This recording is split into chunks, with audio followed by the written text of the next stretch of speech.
Hey, beautiful parents and caregivers. Today we're going to talk about something that I'm guessing that each of us have dealt with at some time or another, and that is, am I enough? My name is Dr. Myava Clark, and I support parents and caregivers of neurodivergent children by providing emotional support and practical tools without burnout, while they guide their children toward meaningful friendships. Am I enough? That is the question. I remember one day after an IEP meeting, I was sitting there and I said, am I enough? Did I say enough? Did I do enough? And I realized I had started carrying this sense of guilt, like making sure that I was trying to do everything that I could for my son. And what I realized is guilt actually comes from a place of love. It comes from trying your best to do your best to show up for your children. And I'm going to go over some things, but unchecked, it can turn into self-criticism and exhaustion. And some comparisons to make you feel guilty would be comparing your children or your child to someone else's child. That's not good. Or you're feeling torn between your child's needs and your own self care needs. That's not good. Or you're thinking you're not enough to fix what is hard. And that's not good. What I'm here to tell you is it's about progression and not perfection. What you want to do is do the best that you can in any given situation. You don't have to be perfect. Perfection is a lie, and you're not going to be perfect. But when you do the best that you can, that's a great start. And if you really feel like your best isn't good enough, then I suggest you reach out and get external support. Get someone to help build you up, to help you cope and increase your skills, because maybe your skills aren't enough to sustain you for where you are and for where you're going, but it is enough right now to get started or to get the help that you need to improve. You may not be able to do it on your own. You may not be able to give them what they need by yourself. Me, myself, I start with prayer. I start with talking to God. And let me tell you about that. Sometimes people get that wrong. Sometimes people think that it requires you to be poetic, or it requires you to literally be in a church or be in a sanctuary or somewhere where you think someone else can get a prayer through or whatever. But do you realize or do you know that prayer really, the way that God intended it, not man, people will make you feel a certain way if you let them. But I believe that with God, He just wants us to have a relationship with Him and to have a conversation with Him, just like I'm having with you tonight. If you just start talking like this to the Lord and just tell Him what's on your heart, tell Him what you're struggling with, tell Him what you're going through, I personally believe that's enough, because that's what I do and that's what I've done. And I feel like that has sustained me and helped me. So even though I felt like I wasn't enough, and it did last for a while, it really came in waves and pockets. And it wasn't like it was there all the time, or like I walked around feeling ashamed and with my head held down. So it can really happen to any of us and all of us if we're not careful, if we're not looking, if we're not mindful, if we're not watching, we can fall prey to that. I don't want you to do that. So just start off first with a conversation and just tell God what's on your heart. And then another thing that I've ask, and I've learned in my journey, was to ask God for the strategy. Once I tell him what's on my heart, God, what is my strategy? How do I overcome this? How do I get out of this? How do I maneuver this situation? What do you want from me? And then when you do that, the next thing I'm going to tell you to do is you need to listen, because sometimes we can't hear what's next or what to do because we are doing all the talking. Have you ever been with a friend or your spouse, and you want to hear what they had to say, but you monopolize the whole conversation by you talking, and then you realize at the end you didn't even get their perspective or hear from them because you never gave them a chance to get a word in edgewise. And then that's the same thing we do with God sometimes. Sometimes we're going through, we're struggling, we're in this challenge, and we want help with our children, and we pray, and we do pray, but we don't listen. To me, when I did that, or when we do that, when we are doing all the talking, that's telling God we really don't need his help. We think we got it. We feel like we know what's best, so we're telling ourselves what to do, or what the best answer is, or what the right way is. And you know what he'll do? He'll sit back and let us. He'll sit back and let us talk, and until we come to the realization or the revelation that we don't have the answers. And I had to do that. I had to get to the point where I had to realize I'm not God. And if I was God, it would have been done already. And because it wasn't done, I had to come to accept the fact that I'm not God, and I don't know how he does things all the time, because the word says that his ways are not our ways. His thoughts are not our thoughts, and his ways are higher than our ways. I had to come to accept that and to learn to be okay with that. And sometimes that's not easy. Sometimes that's actually very challenging, until you exercise that enough times to learn to say, well, God, you got it. Whatever you say, I'm going to ride with you. And sometimes what he chooses to do for us doesn't feel good to us. But if we really trust him and we have a relationship with him and we seek to please him, we know it will be good for us, even when it doesn't feel good to us. So, again, have you ever been through that where you say, I'm not enough. I'm not enough to do this. I'm not enough to do that. I can't fix this, or something like that. And if that if you found yourself in that, face that with that at any given time, just know you're not alone. I too have felt that way. So there are four ways that you can overcome the feeling of not being enough, or this guilty feeling. And that is through my safe parenting method. SAFE stands for support, action, fortitude, and strength. So for support, if you need support to while you're going through this, join my MOEC, Mothers of Exceptional Kids support group. We meet every first Tuesday of the month from 8 to 9 o'clock p.m. Eastern Standard Time via Zoom. It's virtual. You have no excuse. You don't have to go anywhere. And get the support you need. In this support group, it's free. In this support group, you get community. You get to hear other people's stories. You get to hear what other people have gone through, what they're going through.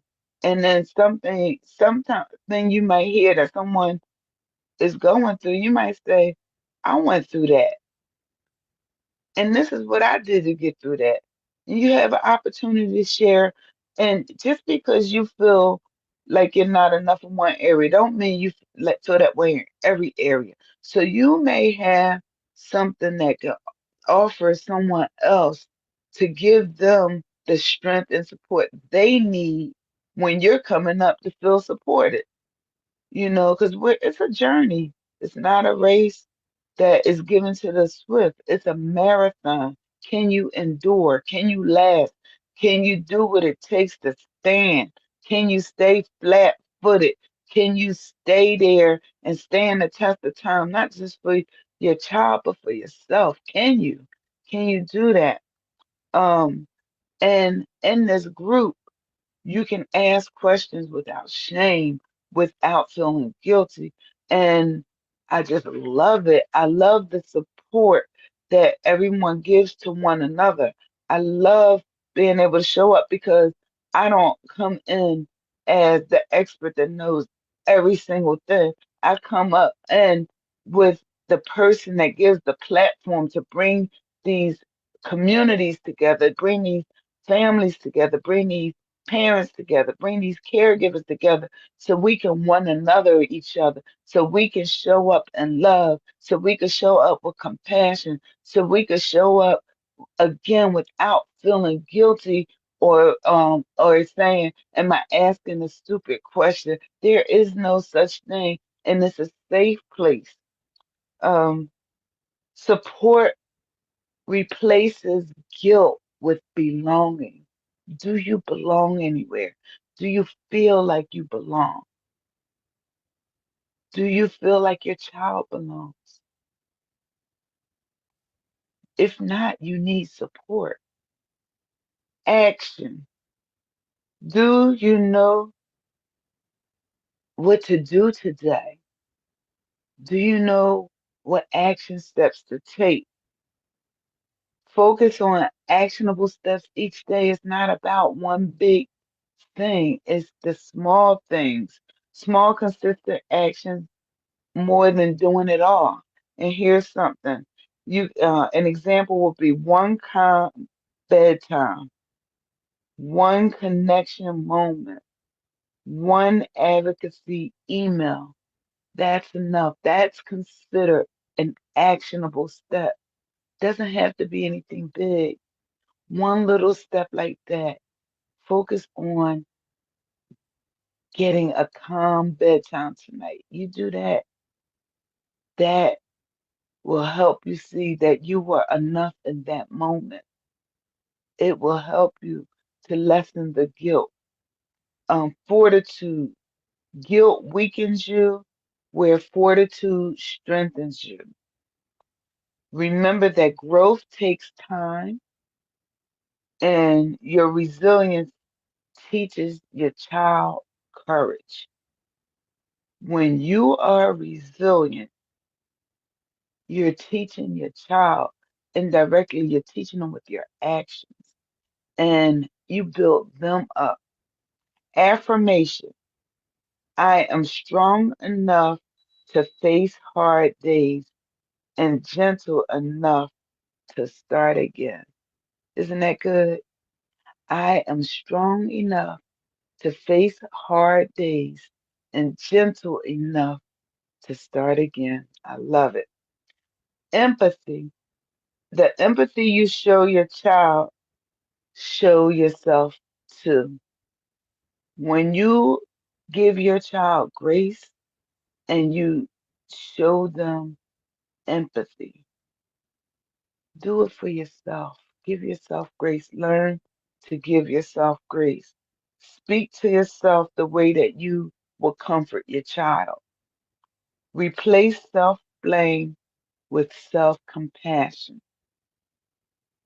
Ask, what would I say to another parent feeling what I feel right now? That's deep. And I've learned, um, I've even had to turn that, like when I was feeling like I was being a little critical or hard on my son, not because I was trying to be critical, but because I so desperately wanted him to change a behavior or to see what I saw or to believe in himself or to try. I would get frustrated because I saw his potential when he didn't. And if I could have shook it into him, I would have. If I could have slapped it into him, honestly, at times I probably would have. But I had to realize that I couldn't.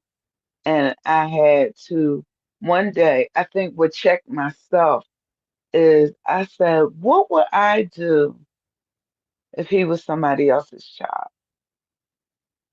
That was a rude awakening for me. And I was like, I would be as compassionate, I would be empathetic, I would wait if it was somebody else's child. And I had to ask God to help me to be that way with my own child.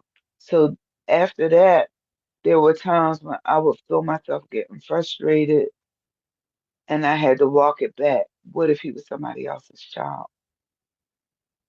And that was real. That was real for me. And I don't know if you've ever experienced that, but I have. What you can do, these are some things, action steps that you can take um, to help you to with your child. You can say one thing they did right today. You can ask yourself, what is one thing they did right? And write it down. You can say, what's one thing that you're really grateful for? So you could say, what is one thing the child did right today, or one thing that you did right today? If you actually, I want you to, instead of saying your child, I want you to say, what is one thing you did right today? Because as you're writing these down, you will start realizing that you are enough, that you have enough, and it will start building you up. And you could say, what is one thing you're grateful for? What are you grateful for? You start doing that, and you will build yourself up and realize that you are enough. And the last thing, and I already said it, is give yourself grace. Give yourself grace as you're on this journey because none of us are the same. Even when you're with your same child, you may experience something new that you hadn't experienced before. So give yourself grace with that and how to handle that. And then these are things you can do to build yourself up, to build your confidence up on your parenting journey. So now that we've gotten that something a little more formal out of the way, I want to talk to you about something I experienced this week. And that is, what did I experience this week? One thing that I experienced this week was having to remind myself that it's not about perfection, it's about progression. And I used to think that I needed to be perfect. I used to think that um, I couldn't give myself room for mistakes. And what that taught me was not to do certain things. It taught me, without me knowing it, to be stuck. It taught me to be limited. It taught me that it was unrealistic expectations of myself. What does that all mean? Perfection is a lie. It's a lie that we can't live up to. I personally believe it comes from the enemy. I believe that it's pride. I believe that the enemy uses perfection to trick us, to get us from not doing what we were designed to do or meant to be, for not being our best, for not being our all with God, with Christ. I believe that he uses this as a tactic. And when we feel, if you are like me in any given time in your life, felt like you needed to be perfect and to get started, then guess what? You don't start. You don't move because of the lie. And when you realize that you don't need to be perfect, you just need to start somewhere and fail forward. I've heard that through the years, and it's true. You get out there, you try, and if it doesn't work, you pivot, you redirect, You try something else until it does work. And that happens on your parenting journey. It happens whether you're a single parent or if you have a partner in this, if you have a spouse. There are times that my husband and I didn't agree, and I feel like we had to fail forward because maybe what we tried didn't work, and we had to pivot and try something else. So you really want to get out of your own head, get out of your own way. You're not perfect. You're never going to be perfect. So don't try to be. Just do like me in the sense that now I don't strive for perfection. I strive for excellence. What's the difference between perfection and excellence? Perfection means you have to be without mistakes. It means that there's no room for error. Excellent to me means that you're doing the very best that you can in any given situation at any given time. So now I don't strive for perfection. I strive for excellence, right? So recently, and I learned this and I've been doing really well. I've been showing up, coming out of my comfort zone, talking to you guys. One of the things that I hated when I first began is telling my story. I hated telling my personal business because it was just that. It was personal, it was private. And I come from the place in a position that I could show you better than I could tell you. So why do I need to spend time telling you these things when I can just show it to you? And I didn't have anything to prove to other people. I always had stuff to prove to me. So with that attitude, it made it really difficult and challenging for me to share my story, for me to get up here and talk to you guys because I never wanted to come across as a know-it-all. I never wanted to come across like I had all the answers, it's my way or the highway. And you know what? I had to realize that's not what this is that I'm doing. I'm sharing my story. This is my testimony because the word says that we overcome by the blood of the Lamb and the word of our testimony.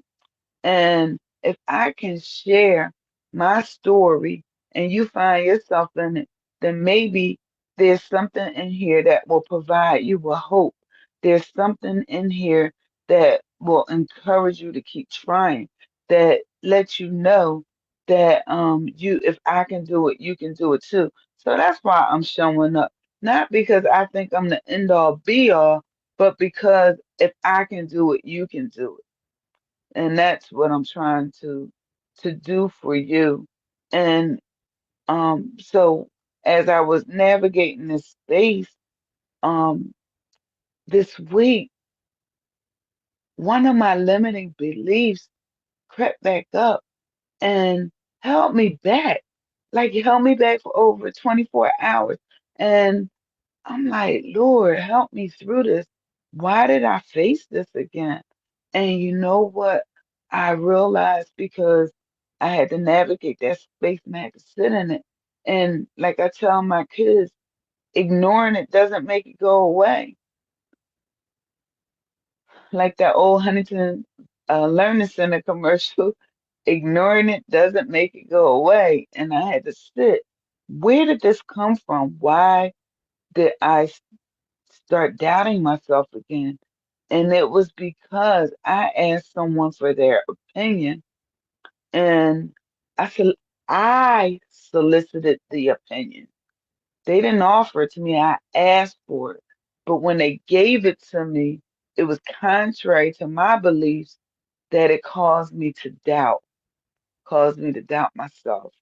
And when you ask for an opinion, to me, you're supposed to weigh it against what you think, and then you make a informed decision as to what's best for you, and then you move and navigate it how you want. But what I did is what I don't want you to do. I internalized it as them thinking I wasn't enough and my way was bad, and it made me feel guilty. It made me feel like I wasn't enough, like I'm bringing forward to you tonight. And it made me feel stuck. I was stuck for over 24 hours because the decision that I was asking for help with, I didn't do anything with because I didn't like how I showed up in that moment and what it made me feel and what it made me do. Please don't do that. And if you do it, get out of it. Like I said, mine lasted for 24 hours before I had the courage to ask God what and why this happened. What was it that I was feeling and where did those feelings come from? And once I did that, I was able to sit in it and come out of it. So I'm talking to you now because I'm out of it. And I don't want you to do what I did. But if you do what I did to get in it, do what I did to get out of it. Ask God for help, figure out what caused it, and then reverse it. And now I understand. Oh, and then guess what somebody told me? Because I have a coach, y'all. I have a business coach. And I mentioned it to her. And you know what she said to me? And this is power. And I will take this with me forever. She said, what you did, because they're not where you are in your development and they don't understand what you understand and they don't know what you know, what you did was equivalent to being in college and asking a third grader for their advice. I said, wow, that was something for me because what I was asking for help with, they're not even in that space. They don't even have a business of their own. So when I asked for their um, opinion based on a business decision and they gave it to me, they weren't trying to sabotage me. They were lovingly giving me their opinion based off of their frame of knowledge. And I took that as the gospel and I allowed their frame of knowledge and their opinion to supersede mine. And I'm the one showing up doing the work. I'm the one reaching out and getting help. I'm the one paying for professional development, not them. But yet I value their opinion more than my own in that moment. And it caused me to spiral emotionally and to fall back into a place where I found myself at another period of time. So as I wrap up, I want to just remind you that guilt loses power when you replace it with support, action, fortitude, and empathy. Support, action, fortitude, and empathy are my safe parenting methods. And when you feel safe, guess what? You become an empowered parent.